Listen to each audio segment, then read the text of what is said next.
Okay, so first of all, for the people watching on YouTube, welcome to today's video, which is a exclusive interview with Jake from Citizen Soldier. Jake, do you want to say hello to everyone? What's up, guys? How awesome is this? So, what we're going to do today is I've got a few questions to ask Jake about the band, about a little bit about himself, and just sort of have a platform where people can sort of get to know the band a bit more. And I thought it'd be quite cool, and Jake's been gracious enough to be able to talk to us through this. So, Jake, first of all, could you just tell us a bit about yourself, like how you got into music and things like that? Yeah, I mean, my story is kind of a slow burn. It's a slow grind. I mean, I grew up all over the place. I was doing sports. I was doing a little bit of drama, a little bit of music. I did a little bit of everything. You know, I was a social butterfly as a kid for sure, and I wanted to, I was a Renaissance man and really wanted to be involved in everything.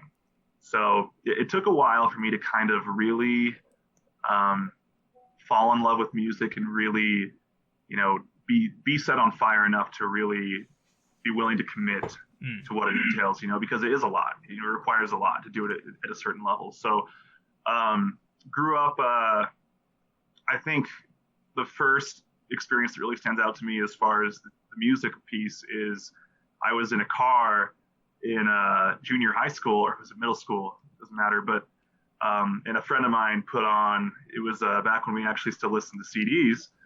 So about 100 years ago, Yeah. he threw I think it was Bon Jovi, Slippery When Wet, that old album, and he put on You Give Love a Bad Name. And I remember that guitar hits, and I was just like, as a kid, I grew up on all this country music, which I still really appreciate and love, but it had this energy and this intensity, and I was just like, man, what is this? And I got so into it, and so I was really into like all the 70s and 80s hair metal.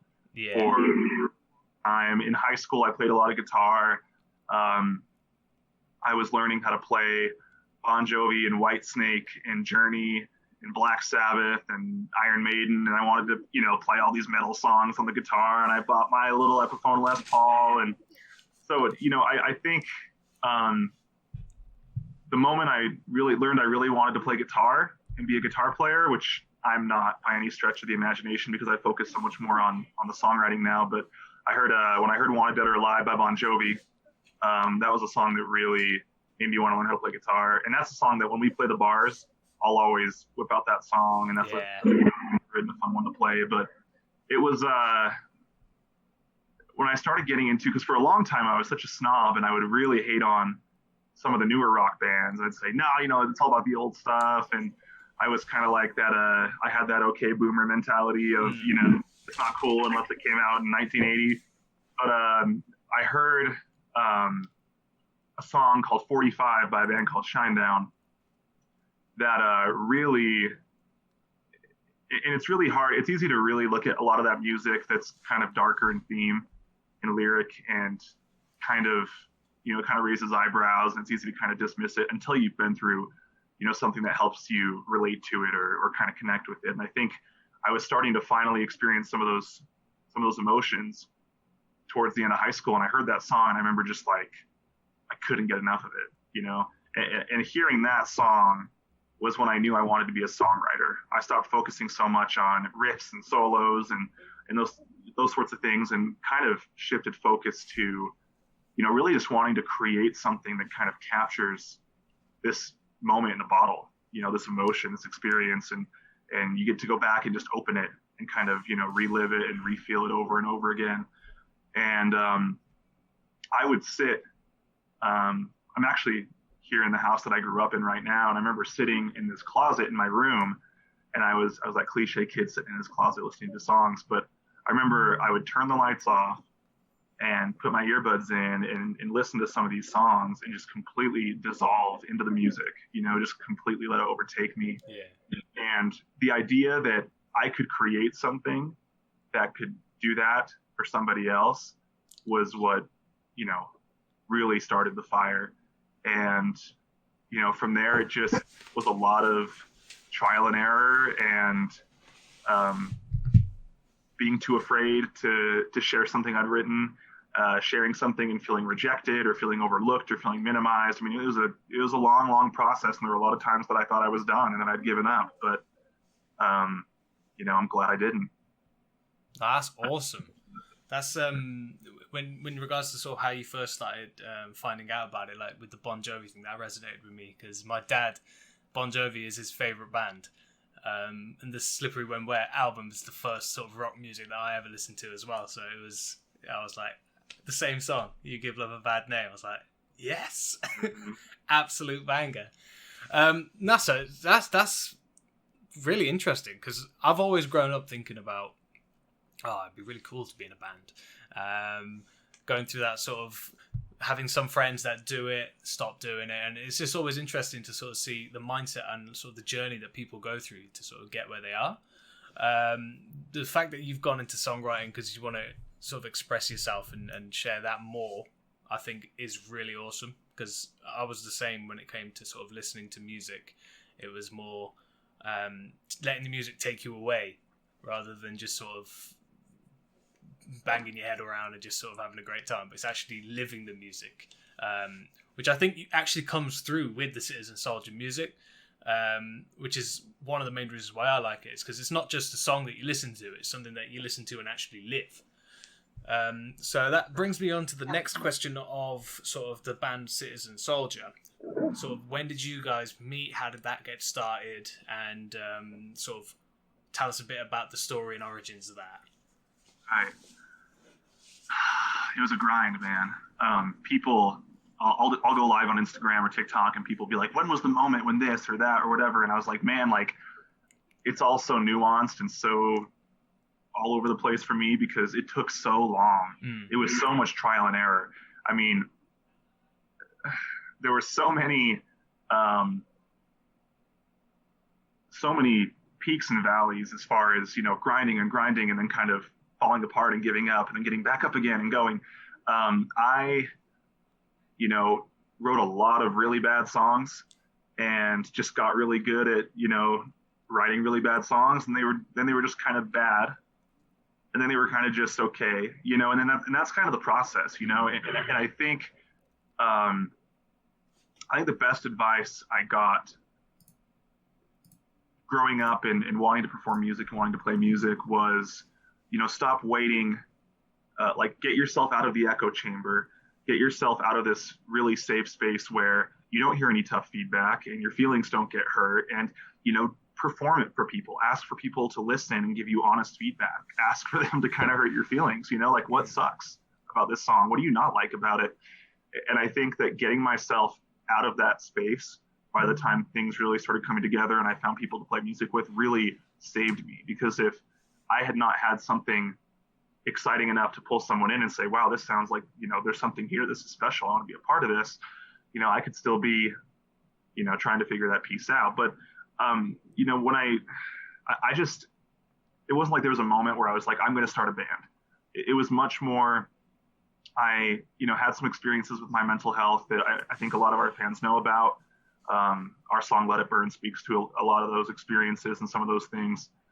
And, coming out of that, after years and years of being kind of a closet songwriter, I finally realized I have something to say now. I have something to write about. I have a purpose. I have, a brand, if you will, right? That I want to start sharing with the world. And the ironic thing is the Caroline EP that we released was meant to be a one-time, one-off thing. It was not meant to be a band. It was not meant to be a long-term project. It was me wanting to do this bucket list thing before I go to school and be a therapist and move on with my life and give up this silly dream, right? So I recruited musicians for that because I wanted to play one big show as part of that. And we have KSL here, which is kind of like the Craigslist of Utah, where I would just, seeking musicians. And I had ads that were like, do you like Daughtry? Do you like Red? Do you like Shinedown? Do you like Alter Bridge? And I would just meet up with, I drove all over this state, meeting up with people. And there would be times where it went well, and there would be times where I drove 3 hours and I was like, what a waste of time. Like, people would no show. And I was a kid that, sometimes I didn't really have enough money to put gas in my tank, and I was driving around places trying to meet with people, and um, it'd be extremely discouraging, whether it's someone not taking you seriously or just saying, hey, I don't really think these songs are strong enough, or I'm not really feeling the vibe. It's incredibly discouraging to hear that when you're investing so much of your time and the financial investment and all these things that go into that. So, eventually I was able to, meet Juanita and Matt and Cooper and Kyle, who are the original lineup of the band. And we just, it was a lot of, people coming out to audition. And it's funny, like there are different things that kind of hooked people in. I had a demo for a song called 15 Minutes of Fame that Cooper heard and was like, and I think Juanita also said was the reason he joined, because we got together and, I was not the vocalist I am now. I've had a little bit of training, not a lot, but, I've got a little bit more control over my voice. But I listened to some of those demos from those early days and it makes me want to, they're rough. They're very, and they will never see the light of day, hopefully. But I had some ideas and some things that were exciting enough. I mean, I had gone in and invested hundreds, thousands of dollars on recording my ideas just because I was obsessed with creating, right? I didn't even have anywhere to release it or a band or anything, but it paid off because instead of waiting for all the stars to align, I was just grinding and I was working and I was preparing. Yeah. And those ideas ended up being kind of what sold the guys who, at the time, especially guys like Juanita, who were really great musicians and have played in bands for a really long time.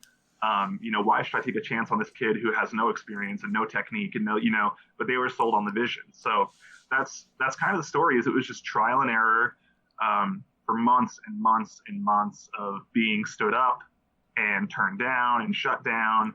And we finally released the songs and the response was so incredible that it was like, well, how do we stop? Yeah. Right? You can't just stop. So, and here we are now. Well, we're glad you didn't stop because it's changed a lot of people's lives. It has changed a lot of people's lives. So you've released the single Neverending Nightmare with Kellen Quinn. I believe it's the most recent one that's come out. Do you want to talk a bit about the new single and the album that you're going to be releasing or have released? Yeah. That song, I'll do these posts on social media, kind of just doing like a behind the scenes with every song and how it came to be. And the cool thing about this song is it was kind of towards, I think, the end of the writing cycle. And I had a session scheduled to write with a friend of mine. And the reminder, no, it wasn't a reminder on my phone. He called me and I was about to go out on a run. And I'm very much a routines and rituals guy. I don't like having my schedule being disrupted and stuff. And I had forgotten I had the session. And so I was just like, oh, I really just want to go and work out. I don't want to have to, do the session right now. And it's not because of him. He's a great guy and I love writing with him. But I was going to cancel. I was like, you know what? No, like I need to follow through. Like he's ready. And went into the session totally blind, which I also don't like to do because I like to have some sort of idea so that I'm not looking like a fool walking into the writing room and not having anything prepared. And he started playing this progression and I just sang that chorus, the first line of the chorus, that melody, first time without thinking. It just kind of came out. We were both just kind of like, all right, so let's work with that. Let's move with that. And came together like in 15, 20 minutes, I think. So the song was written really quickly. But it's just, it goes to show, man, like that 10,000 hour rule, the Ed Sheeran thing that he always talks about, you run the water and you got to run it for a certain amount of time for the pure, clean water to come in. You're going to deal with a lot of dirty water. You're going to write a lot of terrible songs, but This Is Your Sign, we wrote 140 songs for, I think, and that ended up being a 24 song record. We have a meeting this week to talk about the next record, which we wrote about 70 songs for. So, it's a lot of work and it's a lot of, but the lesson that is there, I think, for a young writer or someone who just wants to get into anything is stop banking on and counting on your talent just getting you through. There are a lot of talented people out there who do not have careers in the field they love because they're not willing to put in the work. That's just the truth. I don't consider myself to be a great songwriter. I consider myself to be a mediocre songwriter willing to do more than better songwriters. And I think that that's something that, applies to a lot of different parts of life. So this song is kind of cool in that sense that I don't think we would have had it on the record if I hadn't just followed through, and because it kind of just came out of nowhere. People seem to like it. Yeah, people always like your guys' music. It's a good one, man. It's very much, it kind of captures some of the older sound we have from our first few records, which is kind of cool because this new record, it incorporates a little bit more. It's more vocally focused. I think it's a little bit more ballad heavy than the heavier stuff. We've actually released a lot of the heavier stuff up front. But it's been fun to see, especially on songs like If I Surrender, which is one that I've been dying to release for a long time because it was one that definitely comes from a very real place for me. It's been fun to see people enjoying it, and it's been fun to just release something every single month and have that consistent, engagement and reaction, and people seem to be enjoying that format. Well, we are very grateful for it. Oh, when I'm speaking, is it gone? It's gone. Okay, there was a big reverb in my ear. That was weird. So, I found the band through a happy accident. The video's out there of how I sort of was just scrolling down YouTube and Mess of Me, right? Mess of Me, exactly. Right.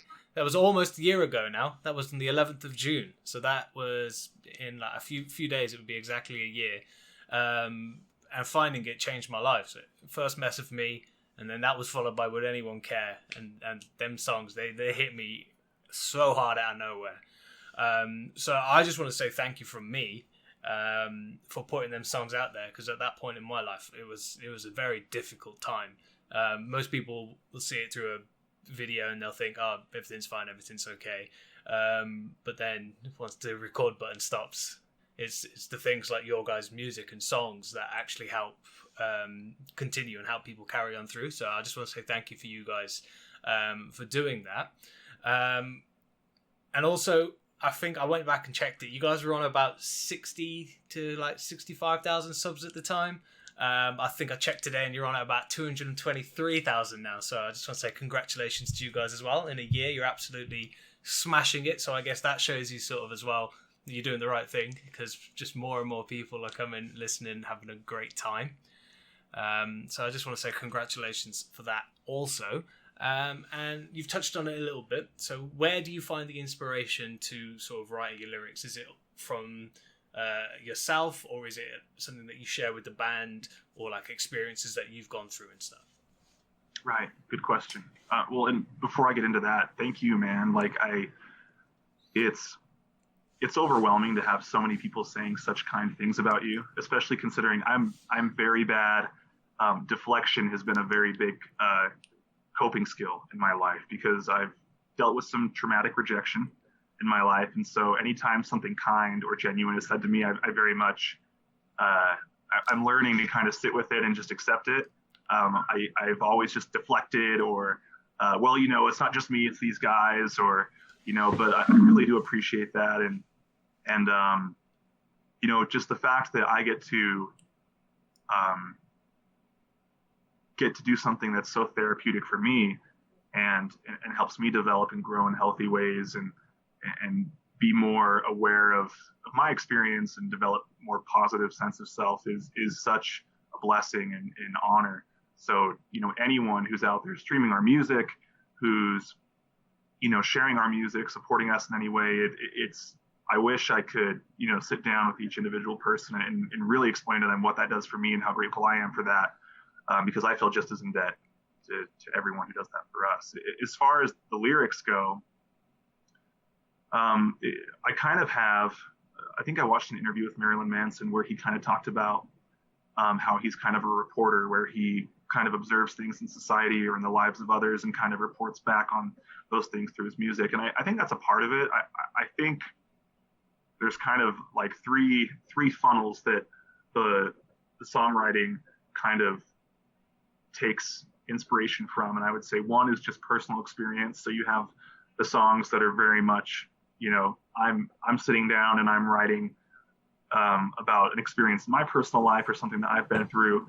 The next song we're going to release here in a few weeks is very much from that source, as it kind of speaks a lot to my experience with depression and what I feel like that's taken from me in my life. In that, the most evil part about depression is the most meaningful moments in life. Life's currency is relationships and feeling and memories and that Twitter-pated feeling of, holding the hand of somebody that you love or being surrounded by family and laughing, those things. Depression keeps you in that same place in those same moments, but it just takes the feeling from you. It robs you of that meaning and of what makes life worth living.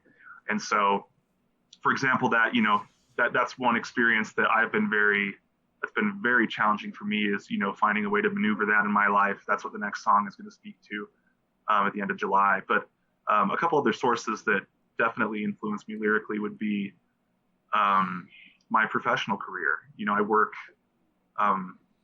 I've worked for 4 years with at-risk youth in residential treatment settings. So youth on the autism spectrum, youth struggling with depression, anxiety, obsessive compulsive disorders, bipolar,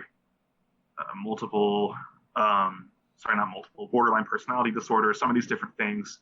I've had a lot of experience working with individuals in a treatment setting, working with therapists and clinicians who are more experienced and knowledgeable about those things than I am. So being able to rub shoulders with professionals in the industry when it comes to mental health, and also just experiences, talking to kids, listening to kids, because there's no demographic that feels more misunderstood than the 14 to 18-year-old teen in a treatment center that's been sent, across the country because they feel like they're damaged or broken or need to be fixed, which isn't the case at all, obviously. But those conversations have definitely, like there was an experience. I was in a group therapy session at work, and this kid was just, really stuck on some things he'd been through, and I'm worthless and no one cares. I'm never going to be able to get past this. And another kid turned to him and was like, dude, I don't mean to minimize your experience, but you need to give yourself permission to move on. You are not your past.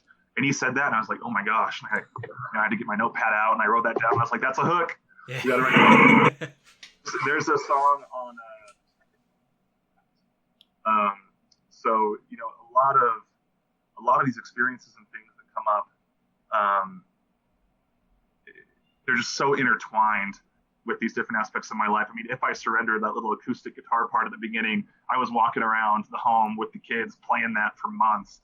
And they're like, what is that? And I was like, I don't know, but it's cool, and it's going to become something. So it's fun kind of watching those things come together. And the third source would probably be just my experience with academics in school. I'm in school right now. I'm in the graduate program at the University of Utah for social work. So we'll be working as a clinical therapist, hopefully beginning of next year. And, classes I'm in a self-harm class right now that's been fascinating. Why people self-harm and the function and what it speaks to as far as their experiences and how they're feeling and their experience with opening up to others and how they've been treated, their past traumas, their relationship dynamics in their lives. All these complex things that go into, why people behave the way they do and why they feel the way they do about themselves. So it's this, I don't think I could ever quit working in that world. I don't think I'll ever just, give up therapy or give up school to just, try and be a rock star, because I think that's such a huge part of our identity. And I think that's a huge part of why everything's coming through so sincerely and genuinely, because there are a lot of bands who release songs about depression. There are a lot of bands who talk about mental health, and not to take anything away from them, but I think the reason what we're doing is standing out and feels so real is because it's coming either from real experience or through that lens, right? Through real people. So that's kind of where the inspiration for the lyrics come from. Wow. That's awesome. Think just the way you even articulated that. I'm sat here listening, tell me more. Keep talking to me. That's awesome. Oh, good. I feel like I'm going to shut up. So. No. That was awesome. Especially to touch on the part that you're talking about with depression. That really, the way you phrased that was, sometimes you don't know what to say. And people are like, oh, well, what's the difference having depression and doing something? And the way that you explain that with the fact that you have all of these different life currencies and the feelings that you get, and yeah, because you have to struggle through something like that, it takes you out of that situation slightly, so you don't get to experience it as fully. You've put into some words something that I never could really figure out in my own head. So again, thank you. Well, it's absolutely, man. It's an evil thing. It's a very evil thing, because you can be, and I've been open about this. I come from a very privileged background. Parents who are well off, obviously, like, and that's part of what makes my story so interesting, is like having the worldly things you need, whether it's, money or family support or like a good, healthy, I mean, I have the best parents in the world, man. I hit the lottery with my family, and that doesn't mean everything in your head just works the way it should, right? I mean, it's an advantage for sure, but it does not mean, and I kind of felt like at times I couldn't complain about what I was experiencing mentally, because everyone's like, what are you talking about? You've got it all figured out. And so that was dangerous too. But I've been on a beach with my wife and turned to her and been like, I don't feel anything right now, and that's an awful, awful feeling.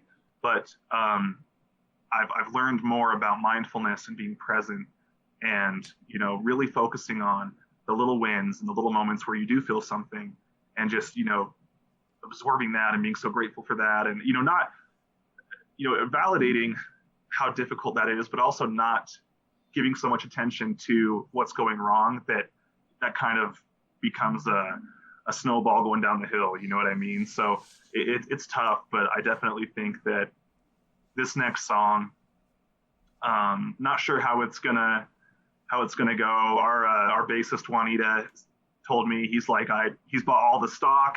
He's got all the eggs in that basket. He thinks it's the best song we've ever put out. So really, really looking forward to how people respond to the next song, because it speaks to that in a very real, brutal way. But we'll see how it's received. Well, I look forward to hearing that one. I'm very looking forward to making a video on it. Just to touch upon things you were saying about in a sort of professional environment, the work that you do with the kids as a therapist. I just want to sort of go back to the point that you were saying on sort of that's why you come across as so sincere, because I think that comes across, and I think that's one of the reasons why the fans love you guys so much. It's because of the fact that we can see that it comes from a real place, and to then know that you're actually doing all of this great work behind the scenes as well. It's not just putting music out there for other people to listen to and take something from, but you're actually physically changing the world yourself. I think, I don't know how many people will know that about you, or how many people already did know that, but after seeing that, I can only imagine you're going to have to get better at batting compliments off, because it's you're just going to get more and more praise because of the person who you are. So I don't want to be that person who just keeps complimenting you and praising you over and over again, but unfortunately that is what I'm going to be doing here, because it's amazing. The work that you guys do is amazing, and the work that you individually do, it's inspiring. It's truly inspiring stuff. Well, again, my first impression is deflect. Yeah. It's not me. The kids are amazing. It's not me. I'm lucky to work with them. But no, I appreciate that. I do feel like it's been extremely rewarding in the sense that, a lot of people, I was live on Instagram today asking questions, and I get the same question over and over, like, what does Citizen Soldier mean? Like, are you guys named after the Three Doors Down song? For any of you out there, no. The answer is still no. The answer has always been no. But the name comes from citizen, the everyday person, whether it's, the kid who has knots in his stomach at 6:30 in the morning because he has to go to school and he knows he's going to be the punching bag, or the single mom that doesn't know how she's going to make rent happen that month. No one's, these heroes that, whether it's someone who is fighting something like cancer, or I think like a firefighter or a policeman or something, growing up, these, like, what's a hero to you? Like I bring up the cancer thing, not to ever be disrespectful to anyone who's taking that on, because that's a brutal, vicious, battle, but it's a really interesting example to me because I remember in high school, great kid, friend of ours growing up, had leukemia, and everyone kind of shaved their head um, to kind of show solidarity and support for what he was going through. And looking back at that, I remember I was like, man, I remember a kid who just had gashes all up his wrist, and no one wanted to talk to that kid. And that is proof that that kid is fighting something really ugly, right? Whether it's emotions or feelings or family life or whatever's going on. But it's so funny how we idolize one, and really we're really great at validating and supporting when it's a physical illness, which we should, right? Cancer is brutal. Cancer is really tough. And I also think that we have a lot of work to do when it comes to the battles that are really show up in ways that kind of scare us and make us feel uncomfortable, and they're more ugly. And that's kind of what the soldier part of the band name is about. Is it's the battle that everyone's fighting that we don't see. Maybe it's someone who struggles with their weight, and it's something that just eats away at them every single day, and they can't even look in a mirror because they're so self-conscious, and it just consumes their life. Like, that's something you could try and explain to someone, and they're like, oh yeah, well, like, I'm self-conscious too. Well, yeah, like, I worry about my weight too, but you don't get it, and the purpose of the band is to take, for our music to kind of unearth those people and kind of help them see, like, we see you, like, we've been there. We know how it feels to open up about those things and have it just kind of shoved back in your face or ignored or minimized. And the soldier part being really creating a dialogue about those battles and those experiences. So the band name is really about creating a space for those people to feel heard and seen, and reframing this idea of, well, I'm damaged goods, or I'm worthless because of these things that I've experienced, to maybe this means I have more empathy, maybe this means I have more potential to help others and to be this great asset to the world where I can accomplish things that no one else can accomplish because of what I've been through, what I've experienced. So that's kind of where the band name and purpose comes from. I like that, because that's something that I preach on my channel too, in regards to the fact that just because you've been through something, it doesn't take your worth away. If anything, it makes you even have more worth, because you have experience and you have knowledge of something that someone else may not, and that therefore makes you an asset to someone who may be going through it that you've already been through. And so every life experience gives you an ability to learn from, and not only make yourself stronger, but you can assist others in becoming stronger too. Well, and these kids, man, what these kids are asked to work on in like a 6-month window or a 1-year window or a 3-year window, they are asked to do things more difficult than most of us are ever asked to do our entire lives. Where you're literally, we had tracker sheets where we had to grade them. That sounds more dehumanizing than it is. It's really important to collect data on how people are improving. It was very sensitive to that. I worked for great programs that were really focused on being trauma informed and maintaining a client sense of dignity. But I also acknowledged that it was really hard. Like, can you imagine having someone check in with you twice a day and be like, did you meet your goals? Jake, did you practice mindfulness after your stressful day, or did you drive through McDonald's on the way home and pound a couple burgers? Like, oh, well, you're getting a bad score because you're not coping in healthy ways. Like, can you imagine somebody following you around and kind of just highlighting your weaknesses all the time? Like, yes, that is how you improve, is you work on the things you need to work on. But man, those kids are put in some of the most difficult situations I can imagine ever being in. And I tried to tell them that, like, that's why it was so great as far as a source of inspiration for the band, because, like, talk about a misunderstood and underappreciated group of individuals that are literally being asked to learn about things and do things that a lot of adults never learn about. So it was really humbling to be in an environment where you'd be teaching kids things and learning about things, and you're kind of like, oh man, like, I do this. like I do this all or nothing thinking, this black and white thinking. I do a lot of this perseveration and hyper focusing on certain things, and like you just learn about yourself, and you're not any better than they are because you struggle with the same thing. You just weren't shipped across the country and forced to work on it every single day. So those kids are amazing. Those kids are warriors for sure. 100%. Someone could say that they were soldiers. Yeah, that's exactly what they are, and a lot of them have enjoyed our music and have really latched on to what we talk about, and it makes sense. So in regards to the songs that you've released, I think you may have touched on it, but what would you say is your favorite song that you've released so far? So not the one that's coming out, but the ones out of all the ones that you've released so far. So my favorite is Would Anyone Care? What would you say that your favorite one is? So that we've ever released all time, or this record, or all time. All time. It changes. Obviously, with a song like Would Anyone Care, you're really proud of the outcome, right? You get really proud of like 10 million streams and things like that, because that's amazing. It's awesome. But I like different songs for different reasons. My Little Secret is a song that I kind of showed people and they were like, eh. I was like, no, like there's something here. This could be really cool.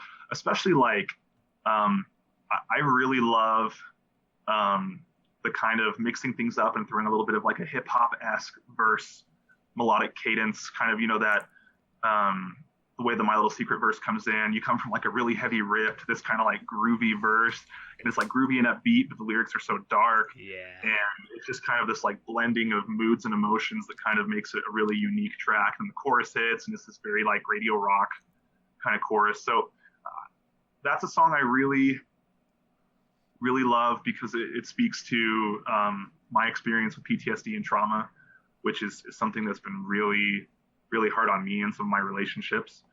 And that's definitely something that I grew up hearing is like, you joke about something being traumatic. You joke about, I have PTSD because I, saw this creepy thing on TV or whatever, but, experiencing trauma and experiencing PTSD is something entirely different, So I feel like that was a song that I remember doing so many revisions for on the verses, and I finally got it, and I was like, yes, like this speaks to it. Like, I don't really care how the song does. I feel like lyrically, if you put this just on paper, whoever has been in this same spot is gonna get it, and they did. Everyone's like, man, My Little Secret's killing it. Like, why? And I was like, I'm telling you guys, for months, the song's great. That's one. The other that comes to mind is like when I go to rehearse the set, I'll just be sitting at my piano and playing these songs. One song that always, two, kind of gets me to choke up still is Weight of the World. Weight of the World is a song that I wrote, like it was the purest form of songwriting. I was with the band around a campfire, kind of talking, and you can hear my voice cracking from my vocal warm-up this morning, so I apologize for that. But we were working on music out in LA, and I was so overwhelmed, and I was being told that my weight and the way I looked was going to keep us from getting a record deal, and felt so much pressure to prove people wrong, but at the same time knowing that what I was doing to do so was destroying my mental health, and just feeling completely trapped, and kind of opening up to the band about that. And Cooper just happened to start playing that opening acoustic progression, and I just sang that Feel the Weight of the World line, and it just like immediately just kind of like spilled out of me. So that one's very special too, because that one just felt like songwriting in its purest form. It wasn't overthought. It wasn't me sitting down having this meticulous, okay, like how do I say this in a really clever, unique way? It just kind of spilled out of me, and that's one that I still hear, and I'm like, wow, that's rough. Like in a beautiful way, right? But I was like, man, that's hard for me to go back to and listen to sometimes. And on the flip side of that, the one you asked for one, but you got three. More the better. There we go. The one that I can just like turn up in the car and be like, yep, I'm blasting my own song. Don't care. You can think I'm, lame, but Stronger Than My Storm is one that, as far as my life story, I feel like captured it in a song that really underperformed. We released it as the second song on the record because we thought it was like one of the strongest singles we have, and it really, I mean, it seems like the ballads for us are where it's at for people, which is fine. But that song did not perform near where we thought it would. But it's just one that I'll always love because I feel like it really captures, out of all of our songs, I think it captures my story in a way that's empowering and like feels good. You know, it's not one of those songs where it's like, oh, Jake wrote another sad song that makes me want to go cry in my closet for a week. It's something you can roll the windows down and turn up loud and just feel good, you know. But it's still emotional. It's still on brand. I would say those three. Because that's what when I did Mess With Me, wasn't ready for it, and then I was like, oh damn. Then Would Anyone Care hit, and I was like, oh my. And then the comments were like, oh, if you want a happier one, listen to this, listen to it. I was like, this isn't a happier one. And then Stronger Than My Storm came out, and it's a bop. Like, even now, like when I was going through just to double check some of the figures, like with the subs and that, just scanning through the song names, it's there, like the Stronger Than My Storm. I'm like, yeah, it's in my head straight away. That out of all of them, that's the one that goes. I really like that song.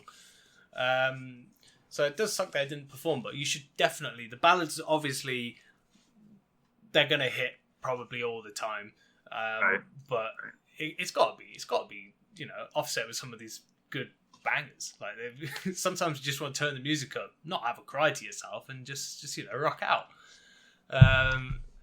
Which yeah, I think most people can probably agree with that. Right. Balance is good. It's good to have a lot of. So, I've been on YouTube. I've been looking around, like I do with most bands that I like. The first thing I usually do is I'll go and try and find a live performance. Done it for Citizen Soldier. Couldn't find anything. So, after this pandemic lockdown, where are you guys planning on touring? Are you going to be planning on doing it overseas? Sort of which areas are you planning to hit, and do you have a sort of time limit or time scale in regards to that? Yeah, no, that's a good question. As far as the live stuff, we've played locally. So we released the Caroline EP, the Relentless record, and we kind of played the Relentless record locally. We played a lot of bars in the Salt Lake City area. We did some shows with, there's a band called Adelita's Way that we played with quite a few times up in Idaho and in Salt Lake and some of these different areas. But right when we started, like we released Down the Rabbit Hole, we were ready to start, you know, picking that up again. And, you know, the world turned upside down. Things went crazy. So we're getting ready now. The timing's kind of wonky because, and I apologize, Piper, my puppy's chilling here with me. We love puppies. Once we released that record, things shut down. We're trying to figure out the live thing now as things are starting to gradually open up again here in Utah. The mask mandate's gone. People are starting to go to shows. Things opened up and people were going to shows, but they were socially distanced. And so, you know, just making sure, we wanted to make sure that we didn't jump on that train too early because we want to avoid any kind of appearance of us, you know, taking our ability to go and make money from that more seriously than people's health, right? Yeah. Because we have people personally close to us that have been affected by it. So, the whole purpose of this band is to really take all of this online virtual connection, right? Because we have our Discord server, we have people reaching out to us, we have these live rooms and all these amazing people sharing incredible stories. You know, we talked about how human connection is currency, and the next step to that, what are you doing? The next step to that is in-person connection because it's so much better, right? So we want that more than anything. Like my dream is the international touring, meeting people in the UK. I mean, my favorite band of all time is Alter Bridge, and I've seen them sell out Wembley, and you know they play these huge shows in the UK, and they're huge there. They're not huge here in the States, which is weird to me, but we really want to make that happen. It's just an incredibly expensive venture for us. It's one thing to play locally in the state. It's another to try and do a national tour or international tour. There are bands 2 to 3 times our size they play internationally, and they break even. They don't even make money touring the UK that we've talked to. So, and that's not what it's about. I mean, if we can cover our costs and come home not in the hole, great. But we are a band that's committed to each other, that we will never take on debt, ever. That's broken down some conversations we've had with management and record labels and some of these different things, is like, you want to avoid putting yourself in a situation where you're digging yourself out of a hole, as opposed to, taking the long and steady climb and grind that gets you to where you need to be, but at least you're still in control and you're not under somebody else's thumb. So it's definitely a goal. We talked about doing some more live stream kind of things, which kind of bums me out, because to me it's just not the same. Some of the other guys are more excited about it than I am. Not that we're not excited, but to me it's just not, there's no replacement for getting in the room with people and playing for them in person, which we really want to do. So the easy answer to that question is, the faster we grow, the more quickly we'll be able to, play nationally, travel over to the UK, down to South America, because we have, some really steady growth in places like Brazil. Brazil and Germany, I think, are our two biggest countries outside of the US. So those are places we'd love to go. We'd love to, we have some really strong presence in England and France and some of these countries as well. So it's a goal. We just got to grow some more and hope that people keep sharing our music. That's why, I mean, people can think it's kind of petty that we're like, oh, this song didn't perform as well as we wanted, or this or that. And they're like, well, stop getting so focused on numbers. And it's totally true. Like, if you get focused too much on numbers, it can be unhealthy. But at the same time, like, for us, each song we're releasing is a stock or an asset. And if it does really well and grows, we see that as being like, we're one step closer to get on that plane over to the UK or to touring to the East Coast. You know what I mean? Because who cares about money? I mean, money is just how we get to the people, right? So that's why with every song, we kind of hold our breath a little bit. We're like, okay, like, is this one going to blow up and, send us on our way? Or are we still on the slow and steady climb, which is what we anticipate it being. So we're trying to be patient. Well, you've gone about it the right way in regards to not putting yourself into debt for it, because it just doesn't make sense. As people try and get the shortcut, and what ends up happening is, by taking the shortcut, you've not put enough fuel in your plane, essentially. So you might be making it some of the way, but eventually your fuel's going to run out. And well, and the music industry, man, is the most manipulative, predatory industry. I mean, what's different about us as a band, and this isn't to put us above anybody else, but I'm glad I'm not that 18-year-old kid that went straight into music. I'm so glad I'm not, because the fact that all of us have worked in a professional environment where there's an HR department and, there's processes and systems, and has really helped us avoid making poor decisions. And it's helped us have enough of a business lens to not do that. Yeah. Because, we've been in situations where, we break down opportunities and offers and we're like, guys, the ROI just isn't here. You're asking us to give up this and you're promising this, but there's no guarantee we're getting this. So how is that a smart decision for our business? And then they disappear and the conversation ends, right? So it's a bizarre industry where they ask bands to do things that no business in their right mind would do. The other businesses and other industries would just laugh at said offers, So, but it's the fact that they know that these young kids have a dream, and they can turn it on them and say, if you don't do this, if you don't get into debt to go on these tours, and if you don't get into debt to do this and that, then you're not a real musician. You're not a real band. You're not, you know what I mean? And so it's just a complete, just really manipulating and gaslighting bands into making poor decisions that, I mean, you read stories about some of these musicians being, they've been in these huge touring bands for, these like 80s and 90s rock bands, and they're getting close to retirement age and they have nothing in savings. So what's your plan? Are you going to go work at Walmart until you're 80, or like what? You know what I mean? Like, that scares me. We talk about that as a band. Like, that's terrifying to me. Like, cool, you lived your dream, but you're really going to pay for it the rest of your life. You know what I mean? So it's a scary thing that we want to try to avoid, because, the industry, and no wonder, you know, I want to be sensitive to this and not make light of it, but no wonder musicians end their own lives. You look at people like Chris Cornell and Chester Bennington. You know, that might not be the best example because I'm sure those guys were pretty well off based on the situation of their bands. But, you know, the industry takes its toll on these musicians. And they do, you know, they create this product that makes all the money and brings in all the revenue and all the fans. And it's a very small fraction that actually gets back to the creator, right? An absurdly different figure than if you were talking about a patent for an idea in a different business landscape. So it's a crazy world, man. And I think we've annoyed a lot of people because we ask a lot of questions anytime someone approaches us, and we, you know, bring up a lot of concerns. And to us, if we start that dialogue and people disappear, that's a huge red flag, because, you know, it's a big decision to get involved with people, and you have to be smart. Yeah, exactly, 100%. It's funny that you mentioned Adelita's Way. When I was in school, I discovered them. Here's a really fun story for you. I was going through some horrible times with bullies and stuff, and I was angry, and so I was like, I used to listen to like boy bands like Backstreet Boys, Westlife, people like that.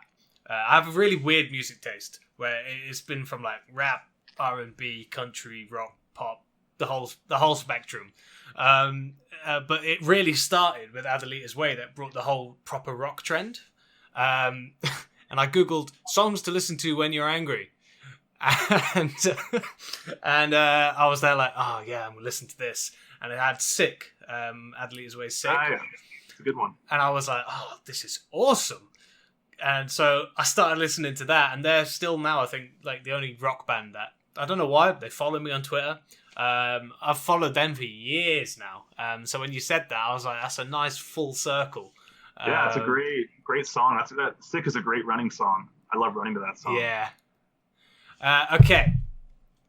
So when you guys do start touring, cheeky question, can I get on stage and perform a song with you? Yes, 100%. No hesitation. Yes. Things you Which love one, to though? see. Oh. I feel like we got to do Mess of Me, right? Mess of Me. Or, well, I've done covers for Would Anyone Care and I'm Not Okay.